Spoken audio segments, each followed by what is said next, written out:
Hello. हाँ, disconnect हो गया था। हाँ सर, वो कस्टमर को सर अपना जी अपने तरीके से अपना काम किया और कंपनी के ऊपर सारी लायबिलिटी आ गई। बीच में क्या हुआ नहीं वही हुआ। वही जो धोखा किसके साथ हुआ है, जिसे लोग धोखेबाज बता रहे हैं, धोखा उसके साथ हुआ है या उसने धोखा दिया है? आप खुद देख सकते हैं सामने से।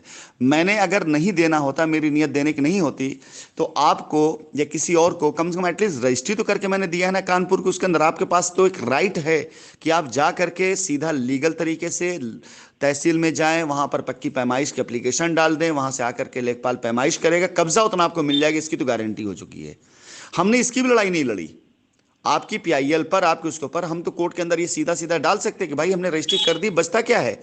वहां पे अवैध लोगों कब्जा जमा रखा है, कोर्ट की तरफ से कोई एक नियुक्त कर दिया नियोक्ता जो जाकर वहां पर जमीन कब्जा दिला दे। आपका मामला तो मेरे जितना भी रजिस्ट्री किया है ना सर, उसका एक भी केस नहीं किया मैंने।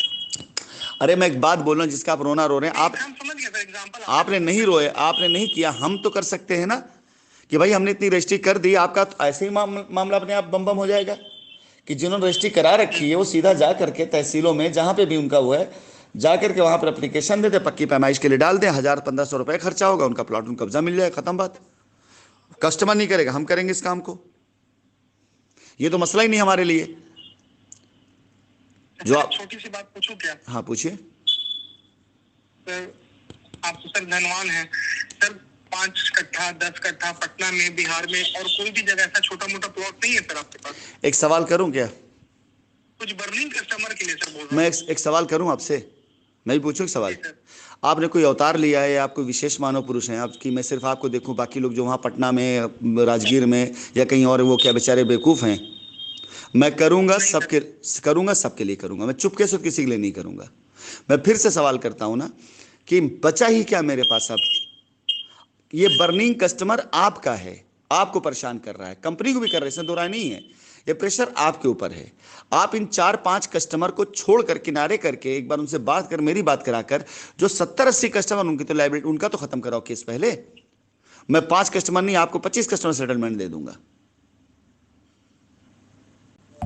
मैं 5 छोड़ी। सारा सेटलमेंट के लिए एग्री है सर। वो बोलता है अब मैं पैसा कहाँ से दूंगा, आपने उस लायक छोड़ा ही नहीं मुझे।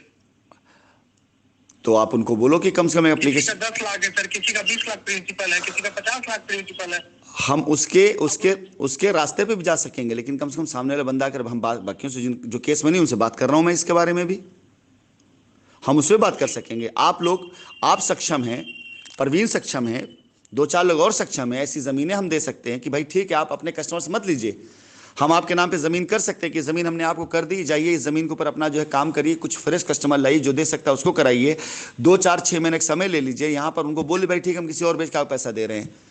मान लो जैसा भी एक लेडी थी, उनका हम करने वाले थे कि मानो 5 करोड़ की आपकी लाइबिलिटी है, मैंने आपको 10 करोड़ की, 8 करोड़ की ज़मीन दे दी कि भाई भास्कर ये 8 करोड़ 10 करोड़ ज़मीन है, 1-1.5 करोड़ रुपये खर्चा होगा इसके अंदर डेवलपमेंट के लिए, बाकी पैसा कंपनी का है, कंपनी पैसा पीछे डालेगी।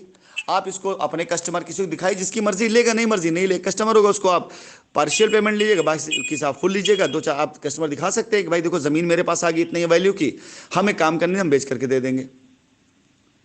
कुछ ना कुछ तो करना पड़ेगा। अब कोई ये सोचे कंपनी का ऑफिस बंद करा दे, बैंक अकाउंट सीज करा दें, सारा सारा कंपनी बदनाम कर दें, कंपनी की ज़मीन और रजिस्ट्री बंद करा दें, उसके बाद आप वहाँ से बैठकर हमसे रास्ता मांगे कि हमारे बर्निंग कस्टमर उनको दे दो, क्यों करूँगा यार? मैं क्यों करूँ? मुझे बताओ ना। मेरे ऑफिस खुले होते, दमदारी से मैं कहता हाँ बिल्कुल हो जाएगा भास्कर, चिंता मत करो, जो अपना हिसाब किताब दो ऑफिस के अंदर, अकाउंटेंट को लिखवाओ, मैं बना के देता हूँ। मेरी ज़मीनें चल रही होती, मैं तब भी कहता कि हाँ भास्कर ठीक है, चलो हम आपको वैदिक विहार पे देते हैं, आपको हम ताशी भी दे देते हैं, मुजफ्फरपुर में दे देते हैं। देखो, जो जैसे मैंने भी कस्टमर राइट बताया ना, वैसे मेरा भी राइट है। जो पैसा मैंने दे रखा है किसी ज़मीन पर, उस पैसे, उस ज़मीन को जिसकी रजिस्ट्री करा चुका हूँ, उसे वापस ले लेना मेरे बाएं हाथ का काम है। बट अभी हम लड़ाई लड़ने नहीं जा रहे हैं। कहाँ नहीं ज़मीन मेरे पास में, झारखंड में ज़मीन मेरे पास में, अभी मैंने रजिस्ट्री नहीं करी है, लोग वहाँ कब्जा किए बैठे हुए हैं। पटना में ज़मीन मेरे पास में, अभी मैंने कोई लड़ाई नहीं करी। मुजफ्फरपुर ज़मीन मेरे पास मौजूद है। इसके साथ साथ आपकी सासाराम ज़मीन मेरे पास में, आपके आसपास क्षेत्र में ज़मीन मेरे पास में है। आप 5 करोड़ बात कर रहे हैं, 50 करोड़ माल मेरे पास में है आपके क्षेत्र में। एक बड़े से केक का एक छोटा सा टुकड़ा काट खाली आपको देने, लेकिन मजबूर तो आप लोगों ने कर दिया ना। हम आप बात रही, हम कस्टमर एसोसिएट की बात कर रहा हूं। आज जो कस्टमर मुझसे रास्ता मांगता है, उस कस्टमर को अपना माइंड सेट अलग करना पड़ेगा, चेंज करना पड़ेगा। अगर नहीं चेंज करेगा तो ऐसे ही लोग उसको लूटते रहेंगे और कस्टमर लूटता रहेगा और कंपनी एफआईआर करता रहेगा और कंपनी का जो फाइनल डिजास्टर था सब हो चुका है। अब कुछ ऐसा नहीं बचा है, कोई ऐसी चीज नहीं बची जिससे कंपनी वो हो। सपोज करो कि अगर किसी एक मामले में कस्टमर को, उसको एसोसिएट को बेल हो चुकी है या कंपनी मैनेजमेंट कोई बंदा उसको बेल हो चुकी है, आप एफआईआर उसी सेक्शन एफआईआर फिर बेल लेके बाहर आएगा वो। जी। आप लोगों के सबसे सुपर सीनियर नितिन जायसवाल थे, उनकी अरेस्टिंग हुई थी, बेल पे बाहर आ चुके हैं। अब नाम अगर डालेगा, कोई भी नाम डालेगा, पूरी एक चैन जाएगी, लेंस जाएगा, तो फिर बेल लेके बाहर आ जाएंगे वो।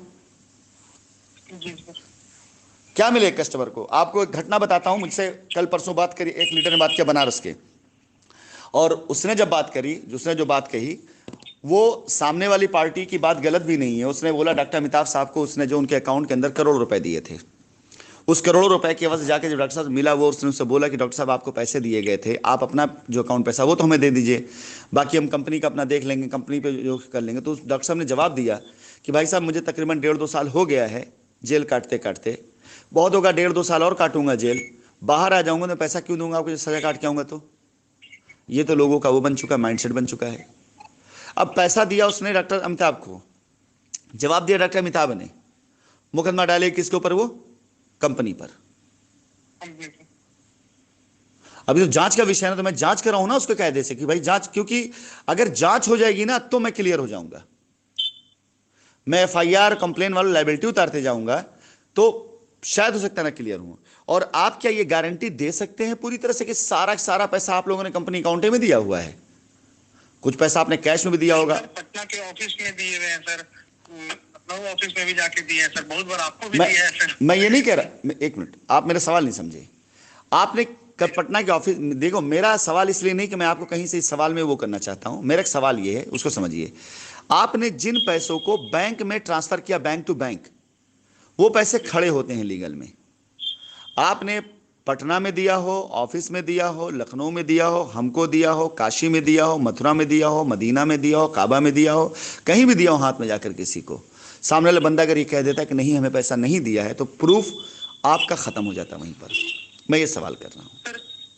तो अगेंस्ट में सर कंपनी ने मुझे पेमेंट मनी रिसीव चेक दिया है सर। चलो हम आपसे इस बात पे आर्गुमेंट नहीं कर रहे हैं, हम आपसे एक सवाल खाली आपसे किया, उसका जवाब दिए, बाकी ये तो कोर्ट में जब बहस आए तब बात आएगी ना। एक चीज पूछूं जब इतना बात बोल दी सर, एक छोटा सा पूछ रहा हूँ सर, ये सत्य है कि बहुत सारा पैसा प्रेसिडेंटों ने लिया, ठीक है, पैसा लिए, सपोज करो सर कि मेरे पास आया भास्कर जी 10 लाख रुपए दिया, मैंने 10 लाख रुपए दे दिया, उसके अगेंस्ट में उन्होंने मुझे मनी रिसीट दे दिया 10 लाख रुपए का, और मेरा जो प्रॉफिट और प्रिंसिपल का क्लिप होता है वो बकायदा मुझे प्रॉपर मिल गया।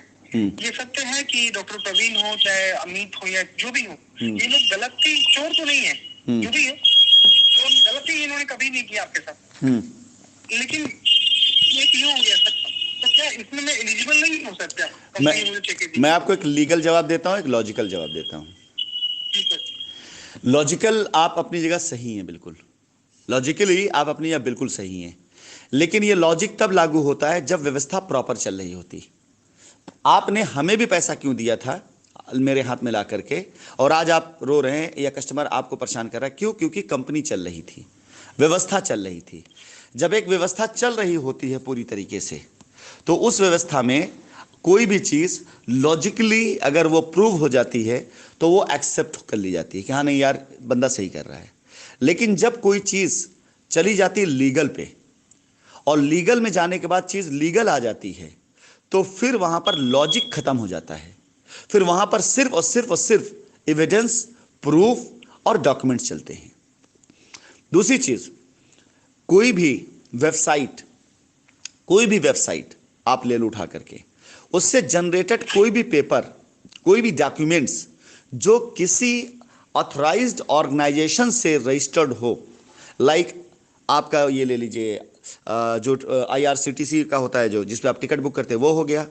एमएमटी, क्योंकि वो टिकट बेचती है तो आईटा का लाइसेंस के पास होता है, ठीक है। बुक माई शो या ऐसी कोई भी वेबसाइट जो ऑथराइज्ड होती है किसी ऐसी ऑर्गेनाइजेशन से जो कहीं ना कहीं किसी रेगुलेशन के अंडर में आ रही होती है, उस वेबसाइट से जनरेट कोई भी डॉक्यूमेंट्स, कोई पेपर, अगर उसके ऊपर क्यूआर कोड है, ठीक है, कि जिसे स्कैन करने के बाद रिकॉर्ड उनके यहां मिल जाए, वो सारे डॉक्यूमेंट्स वो लीगली माने जाते हैं। बट जो लोग इससे ज़्यादा, यानी ऐसे वेबसाइट हिंदुस्तान के अंदर मुश्किल से 5% होंगी।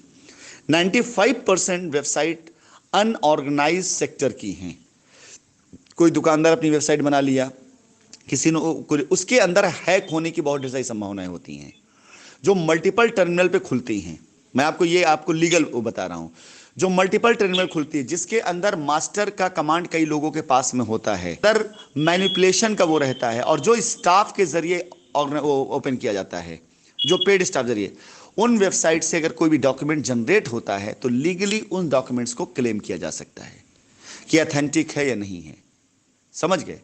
तो हमने आपको लॉजिकल और लीगल दोनों, अगर लॉजिकली बात करें तो जब सिस्टम व्यवस्था चल रही होती है, सब कुछ प्रॉपर चल रहा होता है, तो आप जा करके वहां, जैसे लॉजिकली आप देखा है, कानपुर आप गए, 900 किलोमीटर आप बता रहे हो चल कर गए, आप ड्राइव किया, आपने जमीन देखा, आपने मौके पर जमीन देखी, आपने लॉजिकल, आपको लगा कि भाई लॉजिक दिखाई दे रहा, आपने पैसे दे दिए। अब आज अगर आपसे कहा जाए कि बगैर जमीन देखे हुए आपको जो है दिल्ली में जमीन मिल जाएगी, तो आप तो नहीं देंगे ना? बिल्कुल नहीं। तो लॉजिकल और लीगल, जब आप फाइट पर आते तब की मैं बात करता हूं, जब लड़ाई में आते तब मैं बात करता हूं। महाभारत की लड़ाई में दो पक्ष थे, रिश्तेदार थे आपस में। जब वो युद्ध नहीं शुरू हुआ था तो दोनों रिश्तेदार आपस में भाई भाई थे, बहुत रिश्ते थे उनके आपस में, वो रिश्ते निभाए जाते थे। लेकिन जब युद्ध की रेखा खिंच गई तो दोनों आमने सामने जो खड़े थे, दोनों पार्टियां पक्ष विपक्ष हुए थे। जब हम आपके साथ खड़े होंगे कोर्ट में तो हम एक पक्ष और एक विपक्ष होंगे, और जब बात कर रहे होंगे आपस में तो हम एक परिवार के सदस्य होंगे। जब परिवार सदस्य होते हैं तो वहां लीगल नहीं होता, वहां लॉजिक होता है, और जहां पर युद्ध चल रहा होता है वहां पर लॉजिक नहीं, वहां लीगल होता है। और अब तक मैं लड़ा नहीं हूं, अब लड़ने जा रहा हूं। अब तक मैं लॉजिक पे काम किया हूं कि किसी ने कुछ कह दिया, मैं मान लिया, अब मैं लीगल पे जा रहा हूं।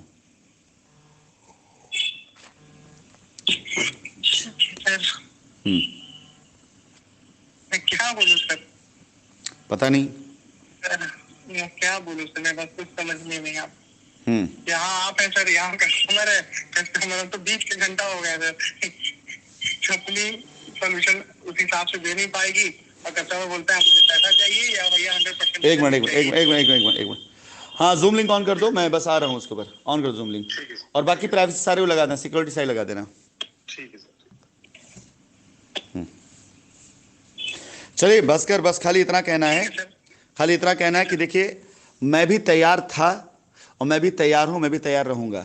सबसे पहले मेरा बिजनेस लॉजिकल हुआ, ठीक है, उसमें आप सब लोग को विश्वास मिला। नंबर 2, जब कंपनी को लोगों ने भगौड़ा साबित करने की कोशिश करी तो मैंने टेक्निकली आपकी लायबिलिटी खत्म करने की कोशिश करी। टेक्निकली मतलब कुछ पार्ट लेकर के जमीन दे दूं, बाकी ज़मीन रजिस्ट्री करा के डेवलपमेंट कर दूं। मैंने बहुत फाइट किया 3 सालों तक, बहुत चीज़ें सब्र करी।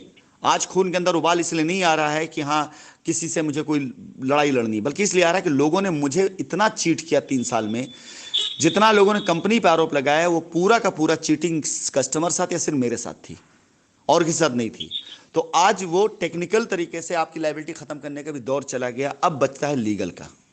लीगली जो लोग लीगल में हैं उनके साथ मैं लीगल ही बात करूंगा, जो लीगल में नहीं गए हैं उनके लिए मैं सर्वत्र निछावर कर दूंगा अपना, मैं सब कुछ निछावर कर दूंगा उनके लिए, जो रास्ता होगा बना के दे दूंगा। लेकिन कंडीशन पर किसी प्रकार से मैं काम नहीं कर पाऊंगा। भास्कर, आप अपने कस्टमर्स को ये मैसेज दे दीजिएगा, आपसे मेरी बातचीत हुई है, पूरा मैसेज दे दीजिएगा, ठीक है। उनको ये पता चल जाना चाहिए कि एक्चुअली कंपनी क्या कह रही, क्या चाह रही। क्योंकि जब मेरी आवाज ही नहीं पहुंचेगी कस्टमर तक तो कस्टमर तो मुझे वही समझेगा जो लोग उसको समझा चुके होंगे। जजमेंटल बन चुका है कस्टमर आज की तारीख में, उसको लगता है कि राशिद जी ने ही गलत किया है, वो जजमेंटल बन चुका है। और आज जब मैं किसी के पोल खोलता हूं तो मेरे खिलाफ खड़ा होता है। क्यों खिलाफ खड़ा होता है? मुझे क्यों नहीं जवाब देता है सही तरीके से कि हाँ उसने गलत नहीं किया है? मुझे जवाब देना। आज अगर किसी पोल में खोलता हूं कि भाई फलान फ्रॉड किया, फलान गलत किया, तो मुझे उल्टा आकर सोशल मीडिया पे मेरे बारे में उल्टा बोलेगा से यार 3 साल तक तुमने चूस कर खाया, तुम लोगों ने सब कुछ किया, कस्टमर से पैसा लिया, आपको क्या लगता है कि आप 900 किलोमीटर ड्राइव करके आए, आपके जो बाकी सीनियर थे ड्राइव करके आए, क्या उन्होंने सारे पैसे अपनी पॉकेट से लगाए होंगे क्या?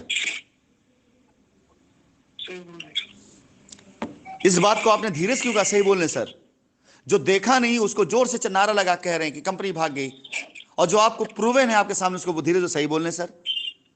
जिन लोगों ने आपको सर्विसेज दी, जो आज मेरे बारे में कहते कि भाग गई, तो वो साइट पर खड़े होकर के जब आपकी सर्विस दे रहे थे, आपकी बात सुन रहे थे, ड्राइव करके आ जा रहे थे, तो क्या वो पेट्रोल, वो डीजल का खर्चा अपनी पॉकेट से कर रहे थे? क्या होटल खर्चा अपनी पॉकेट से कर रहे थे? क्या अपना 2 दिन, 3 दिन, 4 दिन, 10 दिन जो भी समय दिया लोगों ने, फ्री में दिया होगा क्या? सही बोल रहे हैं सर। ये सच्चाई जिस दिन कस्टमर चली। और ये पैसा उससे भी बड़ा पैसा है जिस पैसे का आरोप कस्टमर मुझ पे लगा रहा है। अगर 10 लाख लोगों से, इस बीच में 10 लाख लोग से कम नहीं होंगे पूरे भारतवर्ष के अंदर जहां पर वो किए गए, 10 लाख लोगों से आज कंपनी के बारे में पूछा जाए कि भाई कंपनी क्या है, तो उनके पास एक ही फीडिंग है कस्टमर की, इसकी तरफ से दी हुई, ऐसे कि कंपनी भाग गई। 10 लाख लोगों से मुझे लड़ना पड़ रहा है आज की तारीख में। और अगर समझ रहा हूं सर बात। और तकरीबन 100 करोड़ से ऊपर का इस बीच में 3 साल में लोगों ने गबन किया है। लोगों को एफआईआर के नाम पर धमका करके वो लायबिलिटी जो मैंने उतारी है वो तो उतारी है। ऐसे कम से कम 50 कस्टमर, 500 ऐसे एसोसिएट होंगे जिन्होंने अपनी जमीन बेची है, अपनी गाड़ियां बेची हैं, अपने घर के जेवर बेचा है और लायबिलिटी उतारी कस्टमर की। वो काउंट ही कहीं नहीं, वो भी लूट है। मैंने भी बेचा है सर। तो ये भी लूट है। 50 लाख रुपए दिए हैं। क्या करता हूँ सर बताओ? ये भी लूट है। मेरे पास ऑडियो, मेरी बहन बोल रही है मैं जहर खा लूंगी, अब क्या करूंगा बताओ? बोला ये भी लूट है भाई मेरे। इसका कोई फायदा? एक सवाल कंपनी को बता दिए गए, कंपनी भाग गई। मानो तुमने जो है, तुम्हारी बहन ने तुमसे कहा मैं जहर खा लूंगी, उसके ऊपर प्रेशर पड़ा होगा, वो प्रेशर तुम तक आया, तुमने 50 लाख की लायबिलिटी उतारी। इसका फायदा सिर्फ और सिर्फ तुम्हारी बहन को, कस्टमर को और तुमको हुआ। इसका कोई फायदा कंपनी को तो नहीं हुआ ना? किसी हाल में कहीं काउंट तो नहीं हुआ ना? एसोसिएट ने अपने घर बेच दिए, अपनी गाड़ी बेच दी, अपना जेवर बेच दिया, लेकिन कंपनी के नाम पर ही, कि चलो चाहे कंपनी के से गुस्सा होकर, चाहे कंपनी मोहब्बत में। लेकिन इसका कहीं गुणगान हुआ क्या कि भाई फला कंपनी के इतनी लायबिलिटी एसोसिएट ने खत्म कर दी? अगर यही लोग खड़े होकर कह देते कि हमारी कंपनी की इतनी लायबिलिटी मैंने खत्म करी है, हमने इतनी लायबिलिटी खत्म करी है, तो सैकड़ों करोड़ रुपए की लायबिलिटी खत्म होती दिखाई देने के साथ साथ न जाने कितने ऊपर पैसा निकल आता। और कंपनी के जो करोड़ों रुपए आज किसानों पास फंसे हुए, वो भी ना फंसे होते, निकल आते। वो कंपनी की रीढ़ तोड़ दी सिर्फ अपना जेब भरने के लिए। आप पर प्रेशर कस्टमर का क्यों आया? क्या आपने भड़काया कस्टमर को? नहीं, उन लोगों ने भड़काया जिन लोगों की दुकानें थी कि कंपनी भाग गई। अब आप मुझे बताइए उनका क्या लाभ था इससे?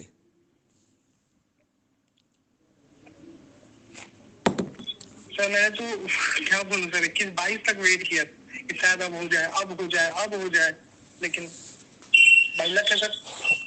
अगर आपकी लाइन, सारे अपने पैसे लगा करके सर, सारे अपने पैसे, 1 रुपए किसी से। अगर आपकी सुनिए, आपने कर दिया ना, चलिए अब एक और काम बात बता, क्यों मेरी जूम मीटिंग स्टार्ट होने जा रही है। आपकी लाइन ऑफ स्पॉन्सरिंग में ऊपर अमित जायसवाल भी थे? जी सर। आपने तो बाद में किया, आपके सीनियर ने पहले कंप्लेन कर दी थी कंपनी के खिलाफ में। जी मुझे मालूम है इस बात। अब जरा एक बात बताओ, दीवार तो वहीं से टूटी। अगर यही नितिन जायसवाल, आशीष सिंह, डॉक्टर परवीन, अमित जायसवाल और आप सब लोग मिलकर खड़े हो जाते अपने कस्टमर के सामने, वो भी एफआईआर ना किए होते, ये भाषा ना निकलती कंपनी भाग गई, जाओ एफआईआर कर दो, हमने एफआईआर कर दिया, तो क्या आपका कोई कस्टमर भड़कता? अगर ये 4-5 सीनियर कहीं पर अपने कस्टमर साथ बैठकर बात कर लेते कि हम लोग बात करते हैं, प्रयास करते हैं, मीटिंग करते हैं, सब करा रहे हैं, चलिए आपके लिए कुछ करके दिखाते हैं, करते हैं आपके लिए कुछ, तो क्या ये कस्टमर भड़कता? बिल्कुल। प्रवीण में तो खुद से लैंड लेके लोगों की लायबिलिटी उतारी है बाबा। जो कुछ किया इसको संवेद अगर सब करते हैं मिल करके, डॉक्टर परवीन, आशीष, अमित, आप सब लोग मिल करके कहते भाई हम कुछ पार्ट, हमने भी जमीनें दी थी इनको, नितिन जायसवाल को, आशीष सिंह को। नितिन जायसवाल और अमित जायसवाल ने किया, कम से कम वो काम आशीष और प्रवीण ने तो नहीं किया ना सर। मैं किसी को ब्लेम नहीं दे रहा हूं, मैं एक सवाल कर रहा हूं। नितिन जायसवाल और अमित जायसवाल ने जो काम किया पहले कर दिया था। अमित जायसवाल ने जाकर के कब्जा कर लिया साइट के ऊपर, कंपनी भाग गई करके एफआईआर करा दिया। एक सवाल करता हूं कि अगर इन सारे लोगों ने मिल करके, परवीन, आप, नितिन, आशीष, सब मिल करके कहते भाई कुछ ज़मीन हम खुद से मैनेज कर रहे हैं, कुछ कंपनी से लेके दे रहे हैं, आशीष को मैंने ज़मीन दी, यहाँ की मिर्ज़ापुर की ज़मीन दी, वहाँ की ज़मीन दी, आपकी फैजाद रोड की ज़मीन दी, काफ़ी उसने रजिस्ट्री इलाहाबाद में भी करवाई, काफ़ी रजिस्ट्री उसने जो है लखनऊ, आशीष ने बहुत मेहनत करी, उसने लाइबिलिटी उतारने के लिए बहुत काम किया। अगर सब ये 4-5 लोग मिल करके सारे मेन कस्टमर से बात करते कि हम लोग प्रयास कर रहे हैं, हमारी कंपनी से बातचीत चल रही है, हमारी बात सर से हो रही है, आप परेशान ना हो, हम आपका काम करके देंगे, तो शायद मेरे ख्याल से कस्टमर भी इतना उग्र ना हुआ होता और शायद मेरे ख्याल से हम और भी